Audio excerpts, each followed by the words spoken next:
Badger Politic. I'm Scott Stearns. My name's Paul Sickle. Hey, Paul. How are things? Excellent. I don't have a lot of time, though, unfortunately, tonight. You don't? Yeah, well, I might have to step out. It's been stressful. Why is that? Well, worried about getting the vote out and, Democratic primary. Yeah. And we are coming up on it. Yeah, I've told everybody I'm for Mitchell. Malin Mitchell running for governor of Wisconsin. Yeah, and I think he has a pretty good shot, but not the greatest shot. And I think it's going to be a pretty serious campaign going for him. I mean, I think a lot of people do. Yeah. And I think he's probably the strongest candidate. If he's not, I want whoever comes out of this primary to be as strong as possible. So I think we have to get the vote out. Yeah. In Milwaukee, in Madison, but not just there, but Racine, Kenosha, what have you. For sure. Well, I mean, there was a big debate late last week after we recorded our previous episode. Kelda Roys, Malin Mitchell, Tony Evers, Matt Flynn, the lot of them. And that's actually what kind of convinced me toward that Malin was the strongest candidate, was that he, I thought, looked like he could be toe-to-toe with Walker. Okay. And effective. I don't know. What did you think? Well, I mean, it's tough. I mean, when there's 8 candidates on stage, trying to find time for all of them, the thing is, I felt that, like, Paul Soglin got, like, a ton of time. Like, I didn't quite understand. But did he do anything with it? Well, not really. Nothing to really move his candidacy forward. And I thought Kelda had the biggest upside. Yeah. But I didn't see her, like, move on it. Like, she had coming in. By upside of me, I thought she had probably the most momentum of the sort of insurgent non-Evers candidate. Yeah. And she didn't really differentiate herself, I didn't think. Right. I thought Mitchell did. And that was my take on it. Well, and he's doing his whole beer and brewery tour now, which is, I think it's a novel approach, to kind of connect with Wisconsinites. Yeah. So we'll see. Right. But I would think, we talked about it previously. I do think it really is a Evers, Kelda, Malin race at this point. I think it's Evers to lose. Matt Flynn is hanging around, but I don't think he's going to overcome the lingering questions around the archdiocese stuff. I think you got to watch Mike McCabe. I think is still, there are energized people behind that campaign. So I think he could surprise in terms of the numbers. You got to watch out for McCabe. Yeah, no, definitely, and you also have to watch out for if he loses the primary. I mean, I think he once again in the debate said, this is why I can't stand that he has a following, is that he said very clearly during the debate that he wouldn't take a party loyalty test. In other words, he wouldn't guarantee to back a Democrat. Which, like, if you care about any of these issues, like, how can you do that? Who else didn't do that in the presidential primary a couple of years ago for the Republicans? I mean, Trump had the same response. So you're saying McCabe's our Trump? I don't want to make a moral equivalence there, but what I would say, but I think McCabe. Trump carried Wisconsin, so there is a little bit of You think that's a winning message? What I would say is that McCabe actually had, I think, a very good debate. Okay. Do you notice how he dressed down? I mean, he was wearing a collared shirt and jeans. A good friend of mine pointed out that's a position of privilege. Like, could a black candidate do that? Could a female candidate Probably do not. That? Probably not. That's not just speaking to Kelda and Malin. Because he's a middle-aged white guy, he can get away with Friday casual wear. Every day is casual Friday. Because I'm going to come across as a guy that kind of grew up in Wisconsin and kind of knows the ways here. Right. Yeah. Blue jeans in high places. For sure. Optics go a long way, right? I mean, So. Yeah, but it just shows a level of being out of touch with base Democratic voters, which I think will come into play in the fall. Honestly, perhaps. Plus, I don't think he's going to raise enough money to compete. Well, he doesn't want to raise money. He doesn't want to. He doesn't want to have. And if he gets independent support, Walker will call him a hypocrite, which he already is. Probably. You sent me a text message with the whole thing. Yeah. And I think that might stick. It could. The only way he wins is for his message to get out. Yeah. The only way for his message to get out then is for independent expenditures to get to $5-6 million. I mean, at least. I would say though, just based on the messages, based on the message itself, I think McCabe actually did have a good debate. I think he came across as passionate. I think he spoke to a lot of the things that Democratic voters want to hear. I thought Mitchell had far and away the best debate. I don't know. You don't think that's your personal bias? No. Okay. No, I thought he broke down the issues pretty simply. He was good. In a weird way, he avoided the Act 10 question that Mike Goucher asked him, and I thought it was actually remind our listeners if they haven't seen the debate, what was the Act 10 question? Now, it was sort of like, would you think people are paying their fair share? Would you get rid of Act 10 right away? Right. And he said, sure. I mean, the truth is I don't remember it verbatim. That's why you should that was the gist check of the on our question. link. That was the gist of the question, yeah. Yeah, and I thought his was really good. It was yeah, of course I'd get rid of it. But he qualified it in terms of not doing it either day one, because if you don't have a Democratic legislature, obviously it's a non-starter. My answer, by the way, is just off the top of my head. Yeah. I mean, you caught me a little off guard. But I do recall what he said, though. Paraphrasing, it was something along the lines of, when we start playing on that field, we're playing on Walker's turf. Right. Because he's going to use that to say, here's all the progress we made, and Malin wants to undo all that. And the critic could say that he just played right into that hand. Yeah. However, I would argue he might have in a way, but then he just opens it up to actually, you really want to talk about the impacts of Act 10 and what that meant for our schools and our services and how little it saved for the taxpayers, then let's have that debate. I actually think it was good. Yeah. Interestingly, before the recall, polling on Act 10 was always against it. Yeah. No, it was not good. But then it divided the state. When it came to the recall, the polling was against the recall because it was let sleeping dogs lie or what have you. Yeah. People were like, "Oh, recalls are bad," which is kind of silly because Republicans used to always use that to their advantage. Right. He rose to fame. He rose to fame off of the recall of Tom Ament at the Milwaukee County executive level. Right. But nonetheless, there's a difference there. And recalls were unpopular. Act 10, though, was unpopular. And Democrats, Graham Solinsky himself, who I like a lot, was quoted as saying that Act 10 doesn't work for us politically during the recall fight. And I mean, that was really silly to me. I was like, no, make it about what this is about. Right. It looked like we were running away from the issue. And the best thing, Malin's in a great position to do it because his union wasn't impacted by Act 10. Every time he brings it up, he can just say, look, Governor Walker, you called me and asked for my support on this. And at first I said yes, and then I read the bill, and then I said no. So it was an interesting debate. I think, we'll see where things are going. We've got, just under a month before the primary, which is, again, August 14th. Right. And they all have about equal amounts of money spent on TV, which is about one full buy. Yeah. Which full buy means the average viewer sees it, I think, 11 times or something like that, so enough that they remember it. Mm-hmm. They each have the opportunity to basically buy one ad. Yeah. That is, Kelda has that much money. Malin has, I believe, that much money. Malin raised some money. And Kelda's injecting some of her own money into the campaign. So is Flynn. Evers obviously has money because he's been the front runner to this. So there's four candidates that will have enough money going into McCabe, I think is.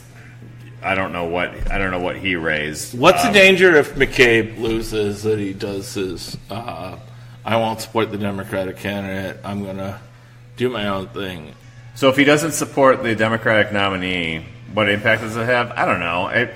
Does that It really doesn't help. Does that really make a difference? I don't know. It doesn't help. I don't think he can run as an independent. I don't think he can run as independent either. I think if he can, they bat on him for this entire exercise in vanity. An exercise in ego at that point. I don't think we're screwed. I think it'll be close. I think a lot of people see him as a charlatan. Yeah. Well, if you can't make it through the primary, then you should just fold your cards and move on. I mean, that's just... Bottom line is this guy deserves like 0% of the primary. I can't believe people are considering voting for him. But I can. I mean, I was watching him during the debate, and honestly, like I can see the attraction. I mean, he's speaking to a lot of he wouldn't say he would commit to voting for the Democratic candidate. I know, but outside of that, and just the clean government stuff, the fact that he led the Wisconsin Democracy Campaign, and he's speaking to a lot of the issues that people care about. Wisconsin used to be known as a very progressive state, obviously, and so I want to talk about Trump, but I really don't have a lot of time. I know you got to step out. I can't believe you're defending McCabe. I'm not defending him. I'm trying to explain the attraction. So we are gonna because you did give me a heads up. Step out. You gave me a heads up that you were gonna have to I'm running low on time. Shortchange us this week. So. Do you want me to you want to talk about Trump for a minute? Well, there is Trump news. Or do you want to keep going on the governorship and talk about how wrong you are about Mike McCabe? Well, I mean, I think we've said our piece a little bit on the governor's race. I mean, there's going to be more to talk about in the weeks to come. So I know you got to step out. So we're going to let's talk about Trump for a minute. And there's Trump news obviously this week. It's been dominated by news around the Putin-Trump summit, quote unquote. Obviously, the press conference yesterday was a fucking travesty. It was just, I mean, and it comes on the heels of Trump meeting with NATO leaders and talking about the European Union being a foe and all this, and he has all this animosity against traditional allies in the post-war world. Trump does, yeah. And then he goes to Russia and goes to Helsinki, Finland, and has no animosity at all to Putin whatsoever.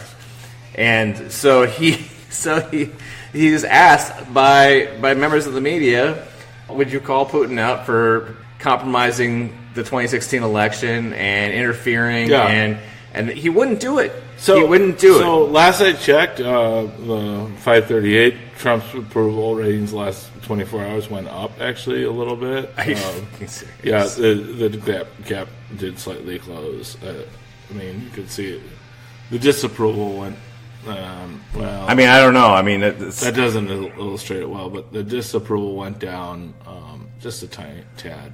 He was asked point blank about it, and he said Trump was losing support over the separation, and then all of a sudden the Putin thing happens, and I don't know, dude. Those guys circle ranks. The big people thing today that love Trump, they circle ranks. That's true. That's true. Wait 1 minute, Rick. All right. I know he's chopping at the bit. I know you got to get going.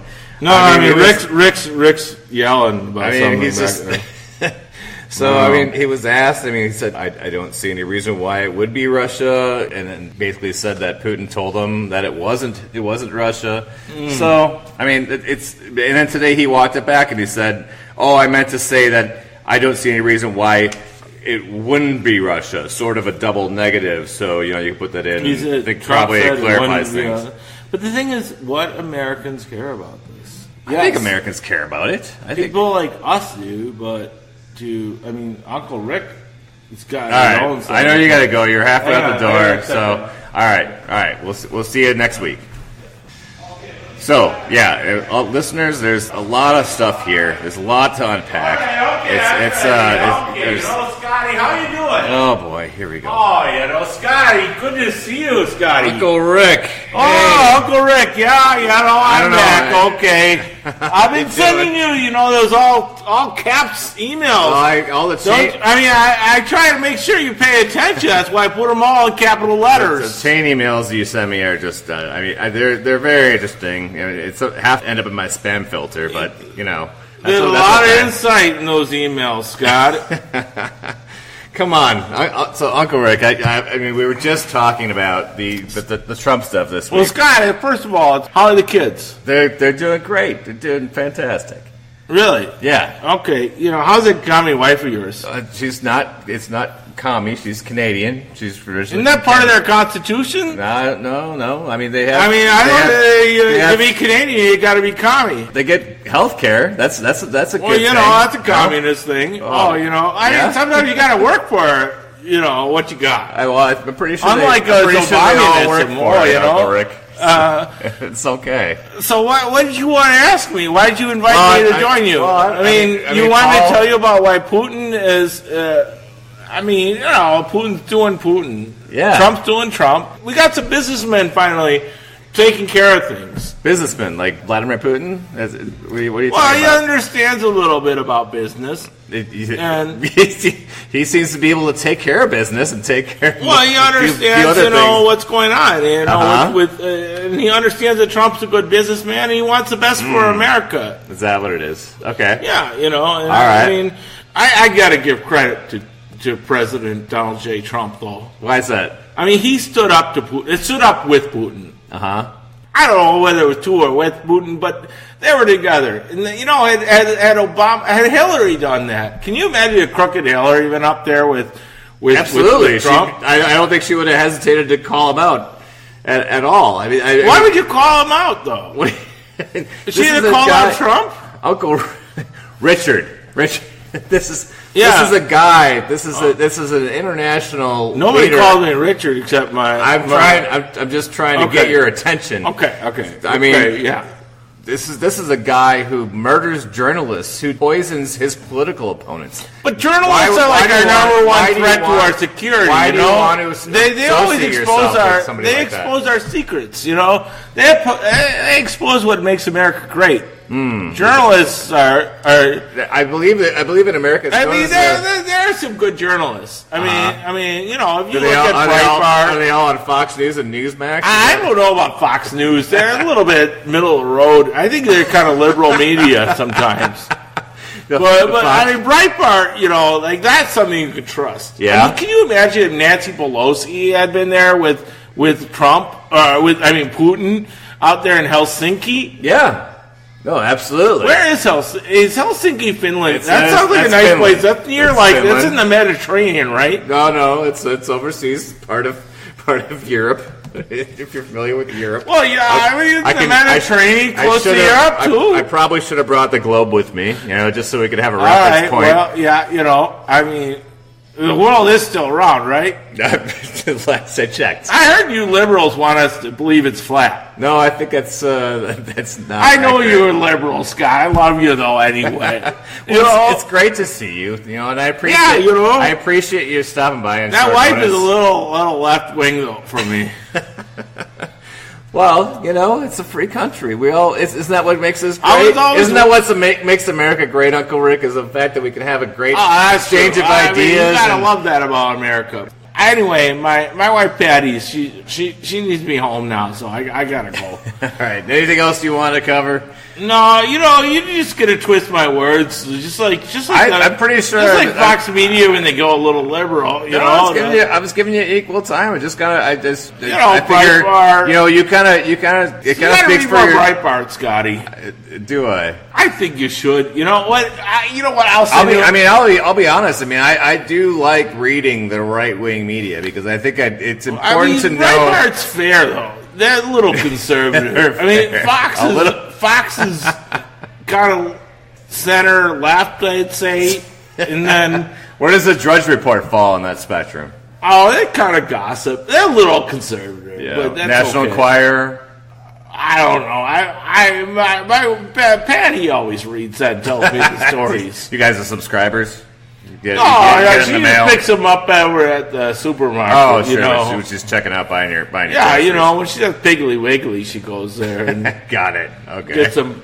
She brings them back for me. Oh, okay. So, I got to check out though. Go go see Patty here. Well, I appreciate you stopping by and speaking to our listeners and providing your insight into the goings-on and the current events of the day. Well, I mean, I would just... Anytime, Scott. I would just offer up that I think... I just thought your politics were going a little too liberal. I heard some of these Badger politics. But I got to go. I appreciate you stopping by. My wife Patty's got to check her permits in the morning. Well, I know. You guys got priorities. You got things to do.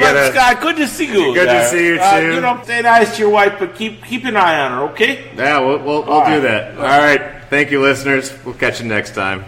Forward.